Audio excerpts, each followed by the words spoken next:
Jaynagar live में आपका स्वागत है। बरहारा अस्पताल की लचर व्यवस्था को जल्द सुधारे सरकार, अन्यथा होगा आंदोलन। मधुबनी जिले के बाबूबरही प्रखंड क्षेत्र के बरहारा बरदही पंचायत के बरहारा गांव स्थित अतिरिक्त प्राथमिक स्वास्थ्य केंद्र के लचर व्यवस्था को लेकर समाजसेवी सह पूर्व विधायक प्रत्याशी मनोज झा ने सवाल उठाया है। उन्होंने बुधवार को पत्रकारों को संबोधित करते हुए कहा कि बाबूबरही सहित जिला के सभी स्वास्थ्य केंद्रों की हालत लचर है, जहां लोगों की ससमय और सही तरीके से इलाज नहीं हो पा रहा है। गरीबों की शोषण किया जा रहा है। प्रखंड क्षेत्र में खुलेआम अवैध नर्सिंग होम, अल्ट्रासाउंड की धंधा चल रहा है, जिस पर विभाग की कोई अंकुश नहीं है। जांच के उपरांत भी कार्रवाई नहीं हो रहा है। निजी क्लिनिकों में आम लोगों को इलाज के नाम पर शोषण किया जा रहा है। उन्होंने यह भी बताया कि बरहारा स्थित अतिरिक्त प्राथमिक स्वास्थ्य केंद्र में बाबूबरही सामुदायिक स्वास्थ्य केंद्र से कहीं अधिक जमीन है, जिसका कोई सदुपयोग नहीं हो रहा है। अतिरिक्त प्राथमिक स्वास्थ्य केंद्र बरहारा की भवन भी जर्जर है। उक्त अतिरिक्त प्राथमिक स्वास्थ्य केंद्र से कई गांव के लोगों को लाभ नहीं मिल रहा है। उन्होंने कहा कि अगर विभाग स्वास्थ्य केंद्रों की लचर व्यवस्था में सुधार नहीं करेगी, तो बाबूबरही की जनता क्रमबद्ध तरीके से आंदोलन करेंगे।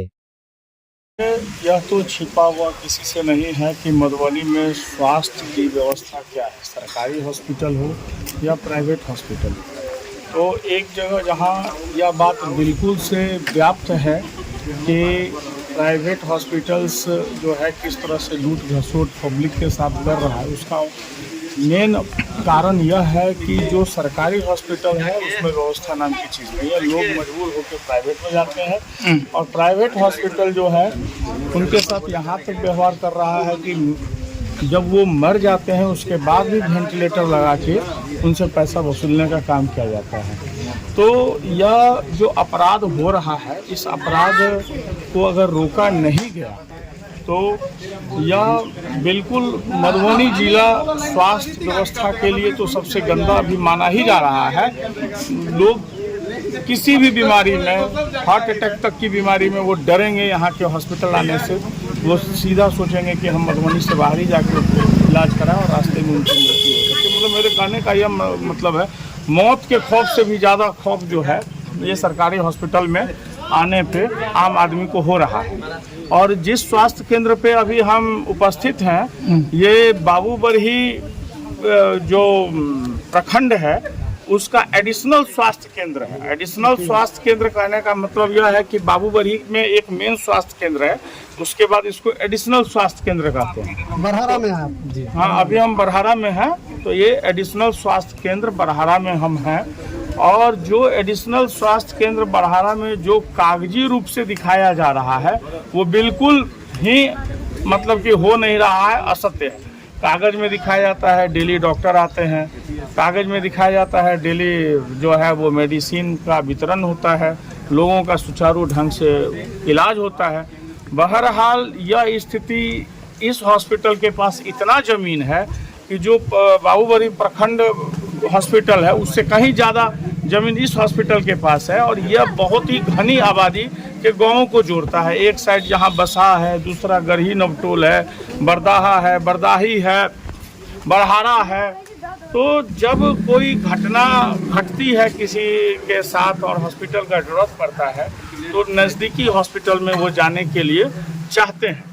तो इस हॉस्पिटल में अगर मान लीजिए कि रात में कोई जो डिलीवरी पेशेंट है उसका डिलीवरी होना है तो इस हॉस्पिटल में आके उसको वापस जाना पड़ेगा, उसका यहाँ पे डिलीवरी नहीं होगा। तो सरकार को मैं सबसे पहले यह कहना चाहता हूँ कि घनी आबादी के क्षेत्र में यह हॉस्पिटल है और यह जो अत्याचार हो रहा है बाबूबरही के साथ, इस अत्याचार को वो बंद करें। जो यहाँ पे व्यवस्था है सबसे पहले उस सरकारी व्यवस्था जो दिए हुए हैं उसको वो सुचारू ढंग से तुरंत चालू करने का काम करें। इसके बाद इसका जीर्णोद्धार करें। इसके काफ़ी ज़मीन है और यहाँ पे एम्बुलेंस की व्यवस्था, इसका जीर्णोद्धार करें कि गांव के जो आम लोग हैं, जो गरीब लोग हैं, जो इस पे आश्रित हैं, वो इसका फ़ायदा उठा सकें। तो इस अपराध को बंद करें। नहीं अगर इसको सुचारू ढंग से चालू किया गया तो फिर बाबूबरही में जो है तो बहुत ही बड़ा एक आंदोलन किया जाएगा, जन सैलाब उमड़ेगा। तब सरकार को अपनी गलती पे पछतावा होगी कि वाकई रूप से हमारे पदाधिकारियों ने गलत किया है। हमने बहुतों बार राष्ट्रपति महोदय को पत्र लिखा, स्वास्थ्य मंत्री महोदय को पत्र लिखा, ACS हेल्थ को पत्र लिखा और इंक्वायरीज वगैरह हुई है। सिविल सर्जन जो अभी मधुबनी के हैं वो क्या ये खेल खेल रहे हैं भाई, उनका हमको ये समझ में नहीं आ रहा है। जो प्राइवेट कहीं फर्जी नर्सिंग होम चल रहा है या प्राइवेट में कोई भ्रष्टाचार चल रहा है उसको वो बंद कर देते हैं, फिर जाके उसको खोल देते हैं। मतलब वो सेकंड सरकार हो गए हैं, सरकार का वो मिसयूज कर रहे हैं। अरे उनको चाहिए कि अपने मधुबनी जिला में, मधुबनी जिला के अंतर्गत ये बाबूबरही आता है, उनको चाहिए कि वो खुद से विजिट करें और खुद से विजिट करके देखें कि सरकार के द्वारा जो मुहैया कराई जा रही है वो मिल रहा है कि नहीं मिल रहा है।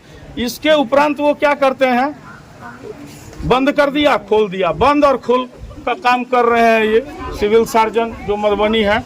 दूसरी बात हम यह कहना चाहेंगे, ये कुछ फर्जी नर्सिंग होम वगैरह सब खोल के बड़ा बड़ा प्रचार करता है, बड़ा बड़ा बोर्डिंग का बोर्ड लगा के काम कर रहा है। ये सब जो फर्जी कर रहा है इसको तुरंत बंद किया जाए, इंक्वायरी किया जाए।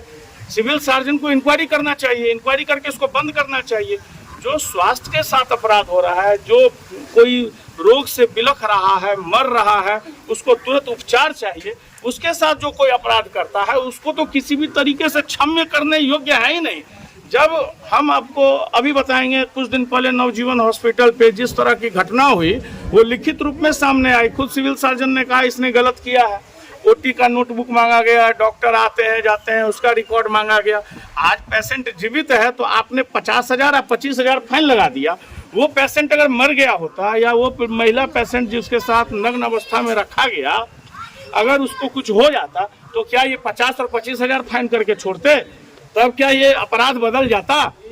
तो मैं यह सिविल सर्जन को भी कहना चाहूँगा कि इस तरह का एक्शन लेने से वो बाज आ जाए और प्रॉपर एक्शन लें जिससे कि ये स्थिति यहाँ पे सुधर जाए। और अगर पब्लिक उतर जाएगी तो ये मधुबनी जिला है, सिविल सर्जन जी तो चले जाएंगे यहाँ से, उनको तो सरकार हटा देगी ही। ये मधुबनी जिला है, क्योंकि जब अन्याय का अंत हो जाता है, जब भ्रष्टाचार अपनी प्रकाष्ठा को पार कर जाती है, तब यह मिथिलांचल धरती का जो आम युवक है, आम लोग है, आम जनता है, रोड पे उतर के अपनी ताकत को दिखा दी है और सरकार को जो है वो झुका के रख दिया है। तो सरकार के तरफ हमारा सीधा निशाना अभी नहीं होके मेरा पहला निशाना सिविल सर्जन है। और मैं इस बात को सरकार तक पहुंचाऊंगा कि आखिर मधुबनी जिला में बाबूबरही के साथ इतना बड़ा अन्याय क्यों? अगर सरकारी रजिस्टर में डॉक्टर के आने का मेंटेन हो रहा है, दवाई खर्चे का मेंटेन हो रहा है, तो वह आम लोगों को क्यों नहीं मिल रहा है? और सिविल सर्जन खुद इसकी जांच क्यों नहीं करते हैं और आम लोगों के बीच में जाके रिव्यू रिपोर्ट क्यों नहीं लिया जाता है? नहीं कर रहे हैं। तो इस चीज को बंद किया जाए, सरकारी हॉस्पिटल को अच्छे से चलाया जाए कि प्राइवेट हॉस्पिटल की उसको जरूरत ना पड़े, और प्राइवेट हॉस्पिटल जो अच्छा है उसको अच्छा रिवार्ड दिया जाए, जो गलत है उसको तत्काल बंद किया जाए। अच्छा मनोज जी, ये बताइए कि जिले भर में लगभग जांच घर जो भी है, एक्सरे हो या फिर पैथोलॉजी लैब हो, वो भी पाया जा रहा है कि उसमें भी अनियमितता है और वो भी पूरी तरह से भ्रष्ट है। उसके विषय में आपने कुछ किया? देखिए, इन लोगों को लाइसेंस मिल जाता है इजीली। आप जाइएगा, आप सोचिएगा हमको पैथोलॉजी लैब खोलना है, 2-4 गो कागज का क्राइटेरिया कंप्लीट कीजिए, पैसा लगाइए, खुल जाता है। मतलब और सब स्टेट में जैसे स्ट्रिक्ट है वैसा नहीं है। तो सरकार से हम कहना चाहेंगे किसी भी नर्सिंग होम को परमिशन देने से पहले, किसी को पैथोलॉजी को परमिशन देने से पहले ऐसी प्रक्रिया से उसको गुजरना पड़े कि इन लोगों को लाइसेंस रद्द होने के बाद जेल का सीधा प्रावधान हो। दूसरी बात, जहाँ कोई देखने वाला नहीं है वहाँ लूट घसोट तो हो ही रहा है, जिसको मन जैसे वो वैसे लूट घसोट कर रहा है। और जो ईमानदार डॉक्टर हैं उनको कहीं ट्रांसफर करके कहीं कोना में दे दिया जा रहा है। तो चोरी बाजारी तो है ही। बंदरवार जो करता है डॉक्टर, ये देखिए सबसे बड़ी चीज है इंसानियत। इंसानियत से बढ़ के कुछ नहीं होता है। डॉक्टर के अंदर में इंसानियत होनी चाहिए। अगर कोई पेशेंट जल के पहुंचता है, हार्ट अटैक होने के पोजीशन में पहुंचता है या गर्भावस्था में पहुंचता है, तो उसको डॉक्टर को सबसे पहले इंसानियत का परिचय देना चाहिए।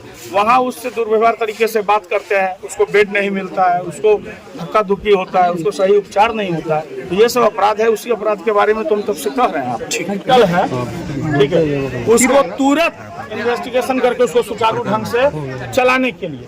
और कहीं ना कहीं से इन लोगों को संरक्षण प्राप्त है जो ये दुकान खुलने का और बंद होने का हो रहा है। आज बंद किए, 2 दिन के बाद खोल दिए। बहुत सारे एग्जाम्पल है, हम आपको कागज दे देंगे, ठीक है।